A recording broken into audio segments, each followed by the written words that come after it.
बार्शी तालुक्यातील तमाम बंधू भगिनींना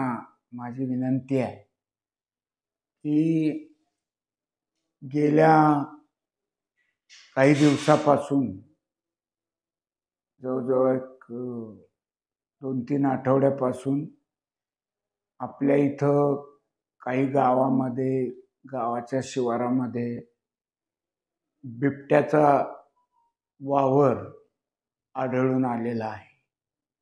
आणि त्याचबरोबर एडशी बार्शी रोडवर घाटाच्या खाली जी गावं आहेत त्यात गोळवेवाडी असो आणि कारी या बालाघाटाच्या डोंगराच्या पायथ्याशी असलेल्या गावामध्ये एक वाघाचा सुद्धा वावर असलेलं हे वन खात्याच्याच निदर्शनास आलेल्या लोकांच्या माहितीत आलेलं आहे, लोकांनी पाहिलेलं आहे। या बाबतीत माझं आदरणीय वनमंत्री गणेशदादा नाईक यांच्याशी मी बोललोय, त्यांचे सर्व वरिष्ठ अधिकाऱ्यांशी माझं या बाबतीत बोलणं झालेलं आहे आणि त्यांच्या 2-3 टीम याच्या बंदोबस्त काय करता येईल या दृष्टीनं आपल्या तालुक्यात त्या ठिकाणी ते फिरत आहेत, माहिती घेत आहेत आणि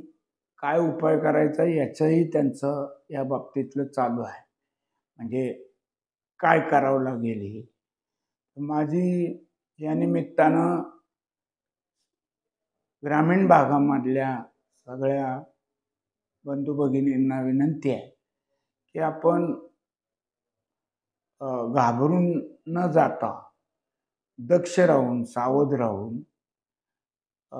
या सगळ्या गोष्टीला तोंड दिलं पाहिजे आणि त्या जनावराला डिवचायचा कुठंही कुणीही प्रयत्न करू नये की जेणेकरून तो माणसावर हल्ला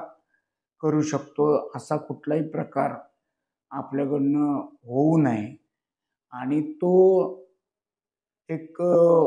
एकटा वाघ असल्यामुळे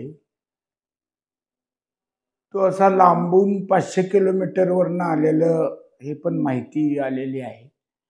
आणि त्याचा वावर हळूहळू वेगळ्या दिशेनं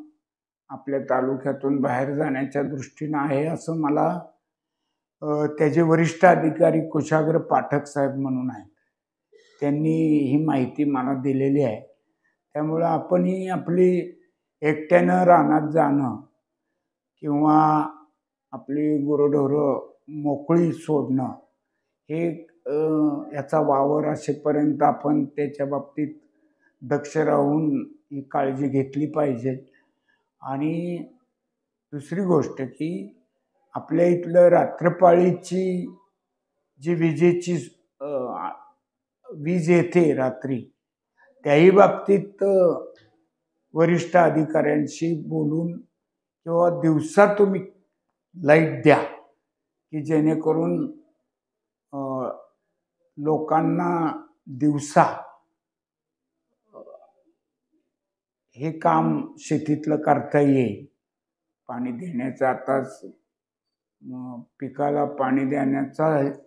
हा हंगाम आहे, त्या दृष्टीनं दिवसा पाणी देण्याच्या दृष्टीनं वीज मिळणं आवश्यक आहे। याही बाबतीत माझे कसोशीनं प्रयत्न चालू आहेत, पण आपण सर्वांनी भीतीपोटी काहीतरी आपल्या हातून होऊ नये याची पण दक्षता घेतली पाहिजे। एकट्या दुकट्यानं मोकळ्या ह्याच्यात रानात किंवा शेतात जाण्याचं जरा टाळावं हीच विनंती माझी आपणा सर्वांना आहे।